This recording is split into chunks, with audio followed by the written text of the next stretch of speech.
દાહોદ જિલ્લાના લીમખેડા તાલુકામાં પ્રધાનમંત્રી આવાસ યોજનાથી ગ્રામ્ય વિસ્તારના લોકોને પાકું આવાસ મળ્યું છે।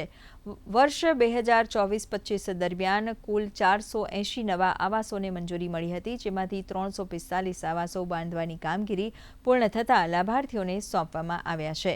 લીમખેડાના તાલુકા વિકાસ અધિકારી પ્રકાશ રાવતે કહ્યું હતું કે આ યોજનામાં વિવિધ હેડ નીચે લાભાર્થીને પાકું આવાસ બનાવવા સરકાર દ્વારા કુલ રૂપિયા 2,20,000ની સહાય આપવામાં આવે છે।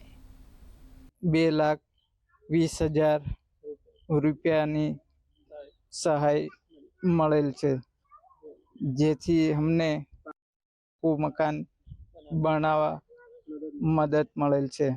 20,000 जो लाभार्थी 6 મહિનાથી ની અંદર જો આવાસ પૂર્ણ કરી દે તો એને 20,000 બીજા અતિરિક્ત સહાય પણ મળવાપાત્ર છે। જો બાથરૂમ બનાવે તો એના બીજા 5,000 પણ મળવાપાત્ર છે। સાથે સરકારશ્રી દ્વારા મનરેગાની અંદર 20,900 મજૂરી પેટે એને મળે છે। એટલે ટોટલ 2,20,900 રૂપિયા પ્રધાનમંત્રી આવાસ યોજનાના લાભાર્થીને મળવાપાત્ર છે।